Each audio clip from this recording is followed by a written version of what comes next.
Dans le cadre du sommet Union européenne-Union africaine, qui se tient demain, mercredi 29 et jeudi 30 novembre ici à Abidjan, les forces de sécurité et de défense de Côte d'Ivoire ont élaboré un plan de sécurisation dont l'objectif, bien évidemment, est de garantir le bon déroulement de ce rendez-vous international.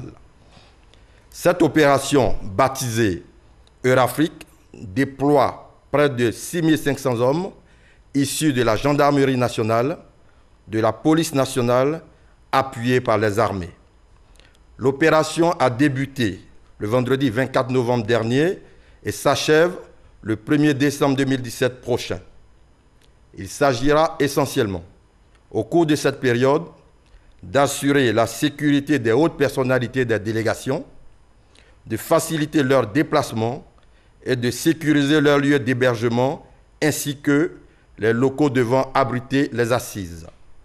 Cependant, ce plan de sécurisation implique certaines restrictions, notamment en ce qui concerne la circulation routière et l'accès à certains lieux.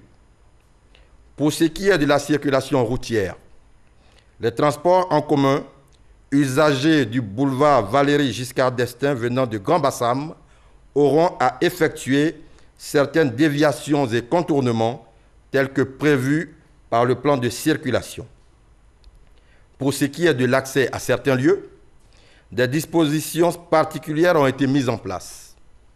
Premièrement, pour l'aéroport international Félix Houphouët-Boigny, n'y auront accès que les travailleurs après présentation de pièces d'identité et cartes professionnelles ou les voyageurs munis de leurs documents de voyage, billets et passeports.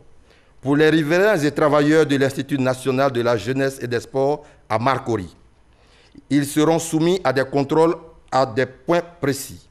Enfin, l'accès au quartier Cocody Ambassade, qui abrite le Sofitel Hôtel Ivoire, sera réglementé. En tout état de cause, je voudrais rappeler que les forces engagées dans cette opération sont à pied d'œuvre pour la réussir et réduire surtout l'impact des dispositions sécuritaires sur le quotidien des populations. Celles-ci, quant à elles, sont invitées à se conformer aux consignes qui leur seront communiquées régulièrement et de ne s'en tenir qu'aux informations délivrées par les canaux officiels. Les numéros verts de l'opération Eurafrique sont ceux du CCDO, à savoir le 100 et le 111. Je vous remercie.